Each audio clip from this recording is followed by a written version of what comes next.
Good morning બેટા. સ્વાધ્યાયનું 19મું અને આપણા ચેપ્ટરનો આ સૌથી છેલ્લો દાખલો, જય અને પ્રફુલ્લા, જેની મેં તમને પ્રેક્ટિસ કરવાની અગાઉ કીધી હતી. એટલે આજેનું સોલ્યુશન આપણે વ્યવસ્થિત રીતે લઈએ. જય અને પ્રફુલ્લા સરખા પ્રમાણમાં નફો નુકસાન વહેંચતા એક ભાગીદારી પેઢીના ભાગીદારો છે. તારીખ 31/3/17ના રોજના કાચા સરવૈયા અને વધારાની વિગતો પરથી પેઢીના વાર્ષિક હિસાબ તૈયાર કરો. આ દાખલો કોમ્બો દાખલો છે એકચ્યુઅલમાં, અને આ દાખલાની અંદર મતલબ કે આ દાખલો જેને આવડી ગયો હોય ને, પહેલી ઘાય જેનું પાકું સરવૈયું મળી ગયું એને વાર્ષિક હિસાબો પૂરેપૂરા આવડી ગયા છે તેવું કહી શકાય. ચલો આપણા દાખલા ઉપર આગળ વધીએ તો આપણને કાચું સરવૈયું આપ્યું છે. મૂડી અને ઉપાડ જય અને પ્રફુલ્લાની 12,000 અને 16,000 શું કહેવાય? ઉપાડ. અને 1 લાખ અને 1,40,000 જે આપ્યા છે તે મૂડી છે. ચાલુ ખાતા પણ આપણને આપેલા છે. હવે જ્યારે ચાલુ ખાતા આપે ત્યારે આપણે ચાલુ ખાતા બનાવવાના થાય. સાથે જે સ્થિર મૂડી છે એ ડાયરેક્ટલી આપણે પાકા સરવૈયામાં જ મૂકવાની થાય. માલ સ્ટોક આપેલો છે, જે વેપાર ખાતામાં આપણે લખી નાખશું શરૂઆતનો માલ સ્ટોક. આગળ આપણને એમ કહે છે કે ખરીદી અને વેચાણ. 2 લાખ જે છે તે ખરીદી છે અને 3,80,000 જે છે એ શું છે? તો કે વેચાણ છે. માલ પરત એટલે કે 12,000 જે છે એ ખરીદ પરત છે અને 7,000 જે છે તે વેચાણ પરત છે. રોકડ અને બેંક. રોકડ જે છે એ આપણી રોકડ સિલક છે જે 3,700 છે, અને બેંક એટલે કે બેંક ઓવરડ્રાફ્ટ જે 15,750 છે. હુંડીઓમાં બંને આપેલી છે, લેણી હુંડી અને દેવી હુંડી. 18,000 જે છે તે આપણી લેણી હુંડી છે અને 14,000 જે છે તે આપણી દેવી હુંડી છે. ભાડું એમ કહે છે ફેબ્રુઆરી 2017 સુધીનું 22,000 આપેલું છે. ભાડાને આપણે લખશું ઇન્ટરનલ કોલમની અંદર નફા નુકસાન ખાતાની. હવે ભાડું આપણને એમ કહે છે કે જે આપેલું છે તે ભાડું ફેબ્રુઆરી સુધીનું ચૂકવેલ છે. એટલે એમ કહી શકાય કે તે 11 માસનું ભાડું ચૂકવેલ છે. તો કેટલા માસનું એમણે નથી ચૂક્યું બેટા? 1 માસનું ભાડું ચૂકવવાનું બાકી છે. તો 22,000 આપણી પાસે ટોટલ છે, એને ભાગ્યા 11 કરીએ એટલે આપણને પર મંથનું ભાડું મળે. પર મંથનું ભાડું કેટલું? 2,000. હવે એ કેટલા મહિનાનું ભાડું નથી ચૂકવતા આપણે? તો કે 1 મહિનાનું, એટલે 2,000 ગુણ્યા 1. તો ચૂકવવાનું બાકી કેટલું થાય? 2,000. જો અહીં આપણને એમ કીધું હોત કે ભાડું જે છે એ બ્રેકેટમાં એમ લખ્યું હોત કે જાન્યુઆરી 2017 સુધીનું, તો એનો મતલબ એમ થયો કે અહીંયા એક તો કે ડિવાઈડમાં કેટલા કરવાના થશે? તો કે 10, અને અહીંયા એકની જગ્યાએ ગુણાકારમાં કેટલા લેવાના થાય? 2. બરાબર છે. એટલે કે 2200 ગુણ્યા 2 એટલે જે જવાબ આવે છે એ જવાબ ચૂકવવાનું ભાડું થાય. લાગે છે કે તમને હવે ખ્યાલ એનો આવી ગયો હશે. તો ચૂકવવાનું બાકી આપણું ભાડું જે છે એ 2,000 એટલે કે 24,000 આઉટર કોલમમાં. સાથે એની બીજી અસર આવશે ચૂકવવાનું બાકી ભાડું 2,000 તરીકે મૂડી દેવા બાજુ. આગળ વધીએ તો આપણને મકાન આપેલું છે 1,20,000નું. તો મકાન જે છે એ મકાન ને આઉટર કોલમમાં લખીએ, એમાં કોઈ જ હવાલો નથી, અને મકાન પર ચાલુ વર્ષનો ઘસારો. હવે આપણને 6થા નંબરનો હવાલો છે કે યંત્ર પર ઘસારો ગણવાનો છે. બરાબર છે. જે 6થા નંબરનો છે તે અને ફર્નિચર પર ઘસારો છે. મકાન ઉપર કોઈ પણ જાતની કિંમતો ઘટતી નથી, મતલબ કે મકાન પર ચાલુ વર્ષનો જે ઘસારો છે તે મકાનનો ચાલુ વર્ષનો 12,000નો ઘસારો નફા નુકસાન ખાતાની ઉધાર બાજુ લખાશે. નવો ઘસારો ગણાતો હોત તો જૂનો ઘસારો આપણે શું કરત? પ્લસ કરી દેત. આગળ કહે છે રેલવેનું એક ખરીદીને લગતો ખર્ચો એટલે વેપાર ખાતામાં ઉધાર બાજુ અને ફર્નિચર જે લખશું આપણે લોકો ખાસ કરીને મિલકત લેણા બાજુ. નેક્સ્ટ એમ કે છે કે ફર્નિચરનું વેચાણ જેને આપણે બાદ કરી દઈએ ત્યાં ને ત્યાં જ 14,600. એની તારીખ જે છે એ ખાસ યાદ રાખવાની છે. એ એટલા માટે યાદ રાખવાની છે કારણ કે આપણને આ જે છે એ ઘસારામાં બાબત આડી આવશે. બરાબર છે, ઘસારો ગણતી વખતે. પણ એ ત્યારે જોઈ લેશું. તો કે ફર્નિચર અને માંથી બાદ કરીને એનું વેચાણ. દેવાદારો અને લેણદારો 48,000 આપણા દેવાદારો છે અને 16,800 આપણા લેણદારો છે. પગાર આપણને આપેલો છે 20,000નો. એમાં હવાલો બોલે છે એટલે આપણે ઇન્ટરનલ કોલમમાં લખશું. વીમા પ્રીમિયમ. હવે એમાં કાઉન્સમાં એમ કહે છે કે 30/6/2017ના રોજ પૂરા થતા વર્ષના 3600 સહિત. એટલે કે ખરેખર કુલ વીમા પ્રીમિયમ જે છે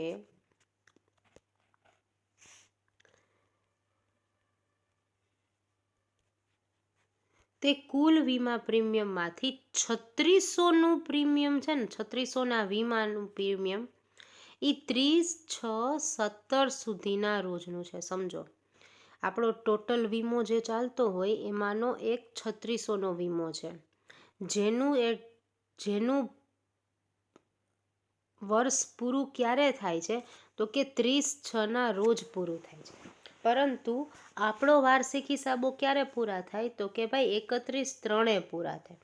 તો ગણતરી આપણે કરવાની ક્યાં સુધીની થશે તો કે 31/3 સુધીની. તો કેટલા મહિનાનું અગાઉથી થઈ ગયું છે અહીંયા ચૂકવણી? 3 માસની અગાઉથી ચૂકવણી થઈ ગઈ છે. તો એની ગણતરી કેમ થશે તો કે જોઈએ આપણે 3600 ગુણ્યા 3 માસ ભાગ્યા 12 એટલે 900 રૂપિયા જે છે એ અગાઉથી ચૂકવેલ વીમો કહેવાય. ફરીથી સમજવાની કોશિશ કરીએ આપણે કે કુલ વીમા પ્રીમિયમમાંથી એક 3600નો વીમો એવો વીમો છે કે જેનું યર એન્ડ થાય છે 30/6/2017ના રોજ. મતલબ કે આપણા એટ ધ યર એન્ડથી 3 માસનું આપણે અગાઉથી ચૂકવી દીધું છે. તો 3 માસનું અગાઉથી ચૂકવેલું ભાડું મેળવવા માટે 3600 ગુણ્યા 3/12 એટલે આપણને મળશે 900 રૂપિયા. જે 900 છે તે અગાઉથી ચૂકવેલ વીમો છે અને એની સાથે સાથે એની બીજી અસર આવશે અગાઉથી ચૂકવેલ વીમો મિલકત લેણા બાજુ. આગળ વધીએ કે ઘાલખાદ અને ઘાલખાદ પરત. ઘાલખાદ પરત જે છે એ નફા નુકસાન ખાતાની જમા બાજુ અને ઘાલખાદ એ નફા નુકસાન ખાતાની ઉધાર બાજુ. નેક્સ્ટ કહે છે પ્રફુલ્લાની લોન. હવે પ્રફુલ્લા કોણ છે? યસ, ભાગીદાર છે. બરાબર છે. હવે ભાગીદાર જે છે એ ભાગીદારની લોન માટેનો આ એક હવાલો છે. તો ભાગીદારની લોન પર કંઈ જ કહ્યું ન હોય તો કેટલા ટકા વ્યાજ આપવાનું થાય તો કે 6% વ્યાજ આપવાનું થશે. બરાબર છે. તો પહેલાં તો લોન જે છે 20,000 એ 20,000ની લોન આપણે એઝ ઇટ ઇઝ પાકા સરવૈયામાં લખી નાખશું. પ્રફુલ્લાની લોન 20,000. હવે આ 20,000 પર જો ભાગીદારના લોનની કોઈ ટકાવારી નક્કી કરીને ન આપે તો 6%. અને કેટલા મહિનાથી છે તો કે 1/10 એટલે કે 6/12 10, 11, 12 1, 2 ને 3 એટલે 6 મહિનાનું વ્યાજ એને ગણતરી કરવાનું છે. એટલે વ્યાજ આવશે આપણી પાસે 600 રૂપિયા. આ 600 રૂપિયા જે વ્યાજ છે એ પ્રફુલ્લાની લોન પર ચૂકવવાનું બાકી છે. બરાબર છે. એટલે પ્રફુલ્લાની લોન પર ચૂકવવાનું બાકી વ્યાજ 600ની એક નોંધ આવશે મૂડી દેવા બાજુ અને બીજી નોંધ આવશે નફા નુકસાન ખાતાની ઉધાર બાજુ. પ્રફુલ્લાની લોન પર વ્યાજ 600 રૂપિયા. આગળ વધીએ આપણે તો કે વેતન એટલે એ મજૂરીનું છે જે આપણે વેપાર ખાતામાં ઉધાર બાજુ. વટાવ એટલે કે એ આપેલ વટાવ છે 650 અને 850 જે છે એ આપણો મળેલ વટાવ છે, મતલબ કે જમા બાજુ છે તે. વેપાર ખર્ચા ઉધાર બાજુ નફા નુકસાન ખાતાની. જાહેરાત ખર્ચ પણ નફા નુકસાન ખાતાની ઉધાર બાજુ. યંત્રો આપણને આપેલા છે, જે યંત્ર આપણે લખી નાખશું ઇન્ટરનલ કોલમમાં. 31/12/2016 રોજ વધારો થાય છે 12,000નો. હવે એકચ્યુઅલી 52,000ના તમને યંત્ર આપેલા છે કાચા સરવૈયાની અંદર. એમાંથી 12,000 જે છે એ 12,000ના યંત્રો તો સમાવેશ થાય છે 31/12/2016થી. મતલબ કે વર્ષની શરૂઆતમાં આપણા યંત્ર ખાતાની બાકી કેટલી હશે? 40,000. 12,000 જે છે એને આપણે અહીંથી કેવા કરી નાખશું? છૂટા પાડી દેશું, અલગ કરી નાખશું. જેમાં વધારો દર્શાવવામાં આવે છે 12,000, માટેની બાકી નીકળશે 52,000. હવે આવું શું કામને કરવું પડ્યું? કારણ કે યંત્ર પર ઘસારાનો એક હવાલો છે. તો આ ઘસારાનો હવાલો પરિપૂર્ણ કરવા માટે આ ગણતરીને આમ જ કરવી યોગ્ય ગણાય. હવાલા ઉપર જઈએ છીએ હવે, અને ઇન્ટરનલ હવાલા કાચા સરવૈયાના જેટલા હતા એટલા આપણે સાથે સાથે જ સોલ્વ કરી નાખ્યા છે. પહેલા નંબરનો હવાલો. આખર સ્ટોકની ચોપડે કિંમત 60,000 છે, જેના 10% માલની બજાર કિંમત 20% ઓછી છે. 20% માલની બજાર કિંમત 10% ઓછી છે, જ્યારે બાકીના 42,000ના માલની કિંમત 25% ઓછી આપવામાં આવી છે. ચલો અહીંયા ખાસ સમજૂતીમાં ધ્યાન દઈએ તો આપણી પાસે કુલ સ્ટોક કેટલા રૂપિયાનો છે? તો કુલ સ્ટોક આપણી પાસે છે 60,000નો. આ 60,000ના સ્ટોકની અંદર 10% માલની બજાર કિંમત. હવે 60,000ના 10% એટલે કેટલા થયા? 6,000. ના માલની બજાર કિંમત જે છે એ 20%, એટલે 6,000 માઇનસ 20% કરો એટલે કેટલા આવશે? તો કે 1,200. આગળ એમ કહે છે 20% માલની બજાર કિંમત. હવે 20% કોના કરવાના? 60,000ના. 60,000ના 20% કરીએ એટલે આપણને કેટલા મળશે? તો કે 12,000. અને એમ કહે છે કે આ 12,000ના માલની બજાર કિંમત 10% ઓછી, એટલે 12,000 માઇનસ 10% એટલે કેટલા થશે? 1,200. અને બાકીના, એટલે હવે બાકી કેટલા રહ્યા? 20 ને 10 30 તો આવી ગયા, એટલે 70% બાકી રહ્યા. હવે 60,000ના 70% કરીએ કે 42,000 લખીએ, આપણને 42,000 આપી દીધા. આ 42,000ના માલની બજાર કિંમત 25% ઓછી આંકવામાં આવી છે. તો 42,000 માઇનસ 25% કરીએ એટલે આપણને મળશે 10,500. હવે કુલ આખર સ્ટોક આપણો કેટલાનો થશે? તો કે શીખવાડ્યું છે તે પ્રમાણે જે સૌથી ઓછી સંખ્યા હોય તે લેવાની, એટલે આ 1,200, 1,200 અને 10,500 બરાબર છે. જેના ટોટલ કરી નાખીએ આપણે, એ ટોટલ કરી નાખ્યા બાદ આપણને જે રકમ મળશે એ રકમ એટલે કે 12,900 એ ઘટાડાની રકમ છે.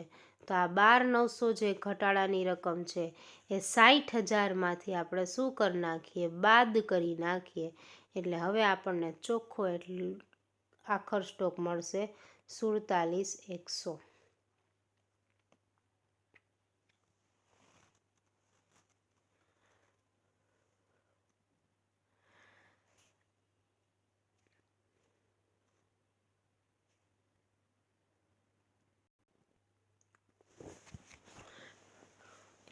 જે રીતે મેં કીધું તે રીતે બી તમે આખર સ્ટોકની ગણતરી કરી શકો, અથવા તો તમને હું બીજી રીતે શીખવાડું તે રીતે બી ગણતરી કરી શકો. જે હું બોલતી હતી એ પ્રમાણે 60,000નો કુલ માલ સ્ટોક છે, તો 60,000ના માલના 10% કરીએ એટલે 6,000. 6,000 માઇનસ 20%, બરાબર છે, એટલે આપણી પાસે આવશે 4,800. બીજાની વાત કરીએ છીએ 20% માલની બજાર કિંમત, એટલે કે 12,000. 12,000 માઇનસ 10%, એટલે આપણી પાસે આવશે 10,800. અને ત્રીજા નંબરમાં 70% ઓર એલ્સ 42,000, બરાબર છે. 42,000 માઇનસ 25%, એટલે આપણી પાસે આવશે 31,500. હવે આપણી પાસે એકચ્યુઅલી 3 રકમ છે. એક આ રકમ છે, એક આ રકમ છે, અને એક આ રકમ છે. તો 6,000 અને 4,800માં ઓછી રકમ કઈ છે? તો કે 4,800. 12,000 અને 10,800માંથી ઓછી રકમ કઈ છે? 10,800. 42,000 અને 31,500 ઓછી રકમ કઈ? 31,500. આ 3નો ટોટલ કરી નાખીએ આપણે, એટલે આપણી પાસે રકમ આવશે કેટલી? તો કે 47,100. મતલબ આપણો આખર સ્ટોક કેટલાનો થશે? 47,100નો.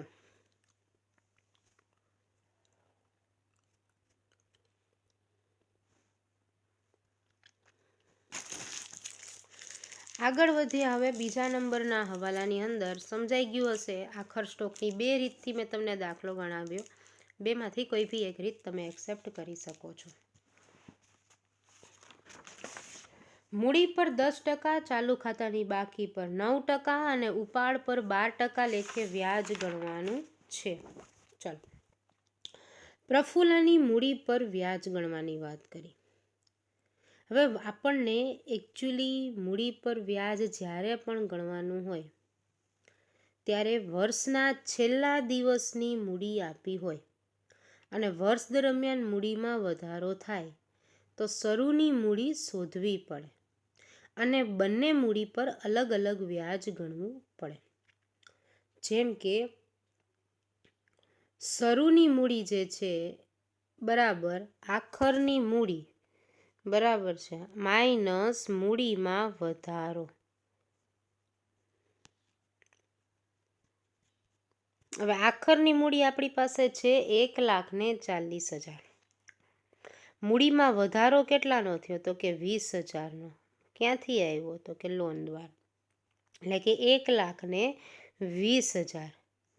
બરાબર. હવે શરૂની મૂડી જે આવી એ આવી મારી પાસે 1,20,000ની, જેની ઉપર 10% વ્યાજ ગણાશે 12,000 લેખે, અને વધારાની મૂડી પર વ્યાજ ગણાશે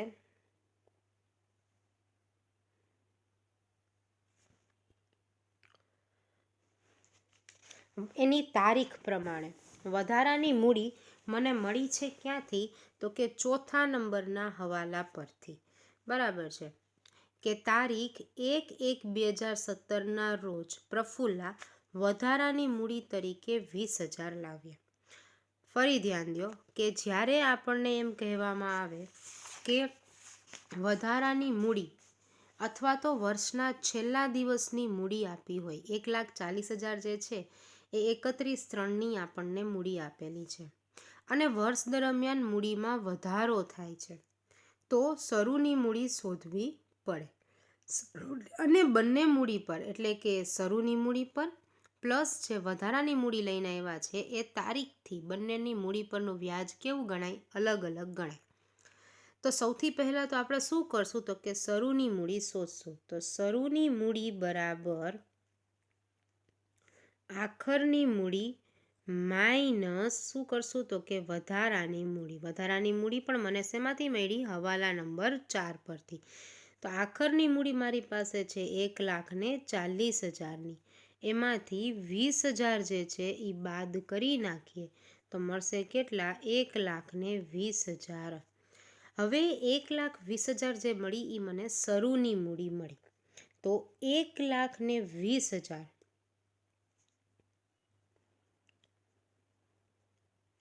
પર 10% લેખે વ્યાજ લાગવું પડશે, એટલે કે વ્યાજ થશે 12,000 અને 20,000ની એટલે કે વધારાની જે મૂડી છે એ વધારાની મૂડી પર 20,000ની મૂડી પર 10% લેખે વ્યાજ, પણ કેટલા મહિનાનું? તો કે 3 મહિનાનું, એટલે 3/12 એટલે વ્યાજ મળશે મને 500 રૂપિયા.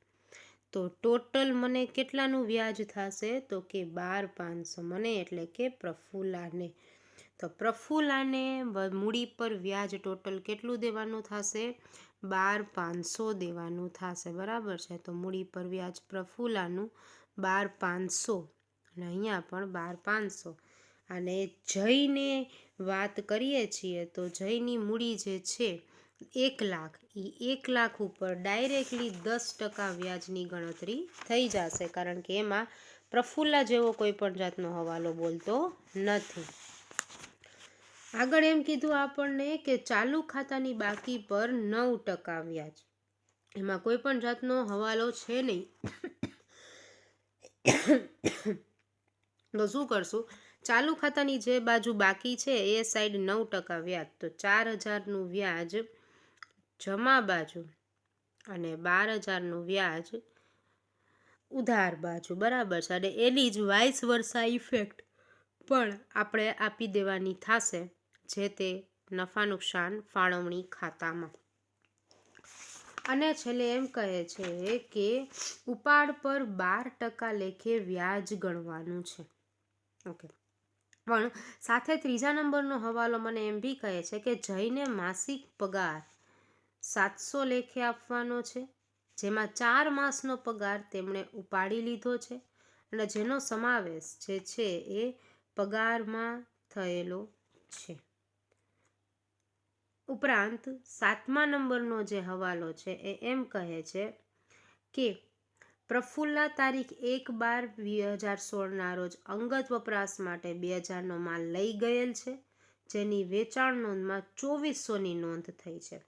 હવે જયનું જે ઉદાહરણ આપણને આપેલું છે એ જયનું ઉદાહરણ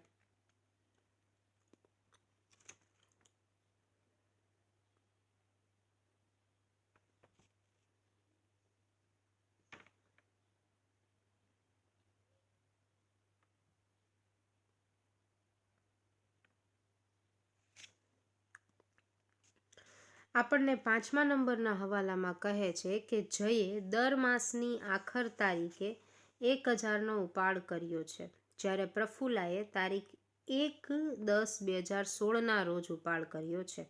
મતલબ આપણે 5મા નંબરનો હવાલો અને 7મા નંબરનો હવાલો બંને હવાલા આપણને લાગુ પડે છે આ ઉપાડનું વ્યાજ શોધવા માટે.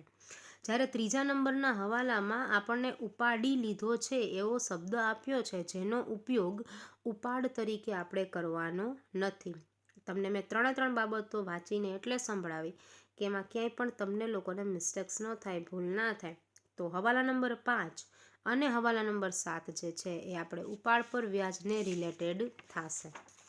તો સૌથી પહેલાં તો જયના ઉપાડ પર વ્યાજ શોધીએ તો દર માસની અંતે કરે છે, એટલે વ્યાજ બરાબર તો કે 1,000 આપ્યું છે ગુણ્યા 12%, દર માસની અંતે એટલે 66/12, એટલે 660 રૂપિયા જે છે એ ઉપાડ પર વ્યાજ થશે જયનું.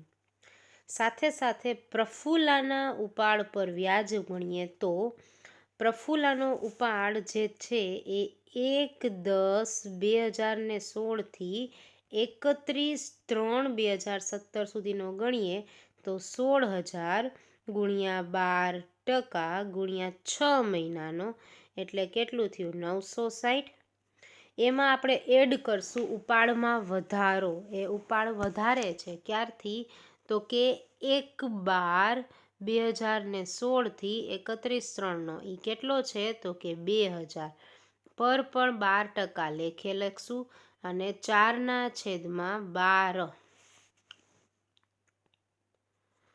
તો એ ઉપાડ થશે 80. તો આપણી પાસે હવે ₹80 અને 960 એટલે ટોટલ 1040 જે છે એ 1040 ઉપાડ પર વ્યાજ થશે, પ્રફુલ્લાની ઉપાડ પર વ્યાજ થશે.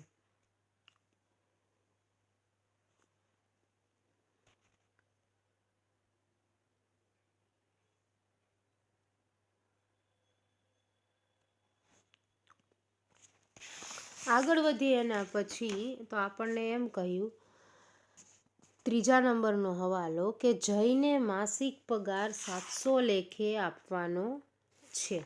ઓકે, પગારનો હવાલો છે. તો 700 લેખે આપવાનો હોય તો કુલ પગાર કેટલો થાય? તો કે 700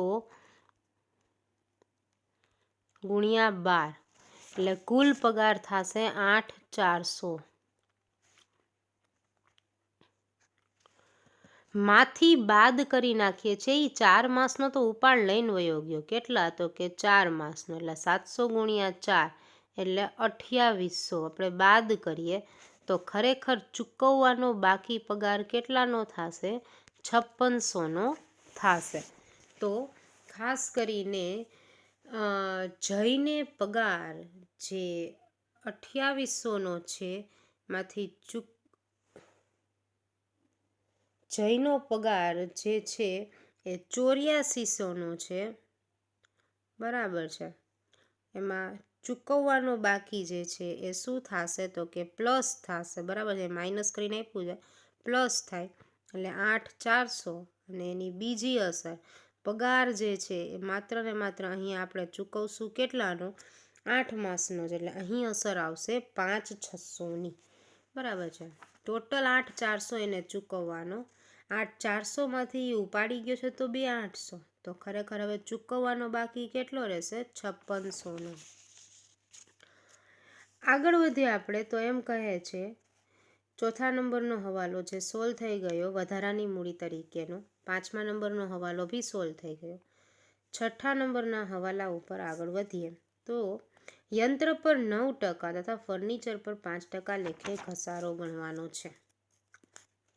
તો યંત્રો પર ઘસારાની વાતચીત કરીએ તો યંત્રમાં વર્ષ દરમિયાન વધારાના યંત્રો ખરીદવામાં આવે છે. માટે યંત્રની શરૂઆતની કિંમત શોધી બંને યંત્ર પર અલગ અલગ ઘસારો ગણવામાં આવશે. તો સૌથી પહેલાં તો શરૂની બાકી આપણે યંત્રની શોધવી પડે. તો શરૂની બાકી બરાબર આખરની બાકી માઇનસ યંત્રની ખરીદી.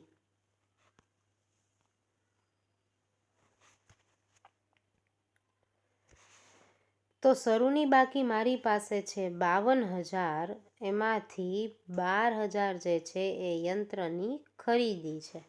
તો મારી પાસે બાકી કેટલા વધ્યા? 40,000, જેના વિશે આપણે વાતચીત ઓલરેડી કરી ગયા છીએ. હવે ઘસારાની વાત કરીએ તો 40,000ની બાકી પર 9% લેખે પૂરા વર્ષનો એટલે કે 3600 ઘસારો લાગુ પડે. તો વધારાના યંત્રો કેટલા છે? 12,000. તો 12,000 પર 9% લેખે, પણ કેટલા માસના? 3 માસના, એટલે 3/12 એટલે 270. એટલે કુલ ઘસારો જે છે એ થશે 3,870, બરાબર છે. જે યંત્રમાંથી આપણે શું કરવાનો થશે? બાદ કરવાનો થશે. અને એની બીજી અસર નફા નુકસાન ખાતાની ઉધાર બાજુ. આગળ વધીએ ફર્નિચર પર ઘસારાનું કેલ્ક્યુલેશન કરીએ. વર્ષ દરમિયાન ધંધામાંથી ફર્નિચરને વેચવામાં આવે છે. માટે વેચેલ ફર્નિચરનો અને વધેલ ફર્નિચરનો ઘસારો અલગ અલગ ગણવાનો થાય. તો સૌથી પહેલાં તો વધેલ ફર્નિચર છે ને તે શોધવું પડે. તો વધેલ ફર્નિચર બરાબર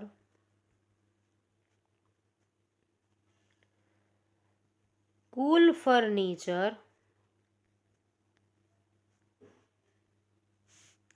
માઇનસ વેચેલ ફર્નિચર.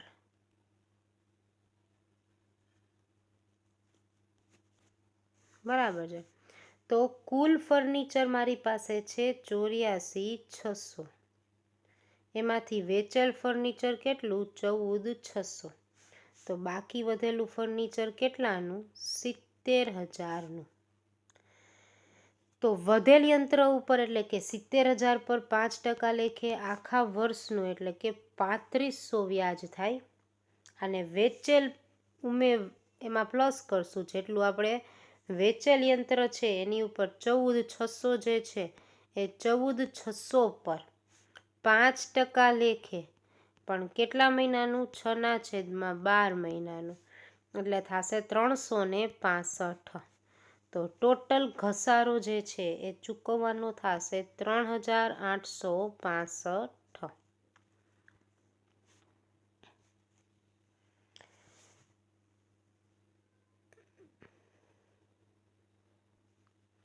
3,865. ભાઈ થોડુંક નીચે આવતું રહે ને તો ઓકે. ચલો 3,865 આપણે શું કરી નાખશું? ઘસારા તરીકે ફર્નિચરમાંથી બાદ, અને બીજા નંબરની અંદર આગળ વધશું આપણે. અહીં ફર્નિચર પર ઘસારો 3,865. આગળ વધી આપણને એમ કહે છે છેલ્લો હવાલો, કે 7મા નંબરનો હવાલો સોલ્વ થઈ ગયો. 8મા નંબરનો હવાલો, 2400નો એક દેવાદાર નાદાર જાહેર થયો. તેમની પાસેથી 40 પૈસા ડિવિડન્ડ મળી શકે તેમ છે. તો કેટલા પૈસા મળી શકે તેમ નથી?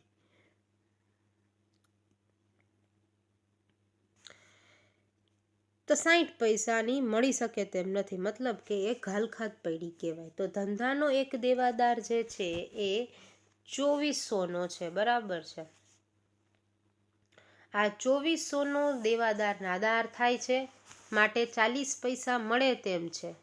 માટે જો તે વ્યક્તિ પાસેથી 1 રૂપિયો લેવાનો હોય તો તેમાંથી 40 પૈસા આપશે તો કેટલા પૈસા નહીં આપે?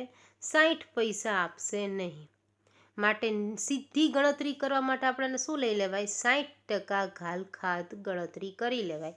તો 2400ના 60% એટલે કેટલી ઘાલખાત પડી આપણને?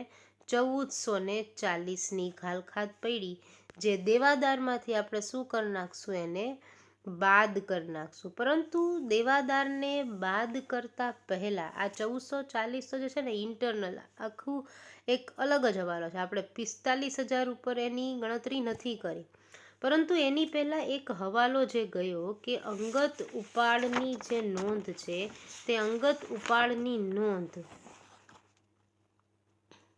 7મા નંબરના હવાલામાં, કે જેની વેચાણ નોંધમાં કરી નાખી છે. મતલબ કે વેચાણ નોંધમાં ભૂલથી નોંધાઈ ગયું છે, એટલે ભૂલથી નોંધેલ વેચાણને બાદ કરી નાખવાનું. એ પછી આપણે એની બાકી કાઢવાની, અને બાકી કાઢ્યા પછી ઘાલખાત લખવાની. પરંતુ આપણા આ દાખલામાં ઘાલખાત જે છે એ 45,600ની બાકી ઉપર ડિપેન્ડ કરતી નથી. તો ઘાલખાત હવાલાની 1440ને લખશું નફા નુકસાન ખાતાની ઉધાર બાજુ. સાથે સાથે આપણો હોલો હવાલો બાકી છે તે કે ભૂલથી નોંધાયેલ વેચાણ જે છે એ બી આપણે શું કરી નાખશું? બાદ કરી નાખશું 2400. સાથે સાથે ઉપાડથી ગયેલ માલ એકચ્યુઅલમાં કેટલાનો છે? 2000નો છે. તો 2000ની નોંધ પણ આપણે તે જગ્યાએ ખાસ કરી નાખશું.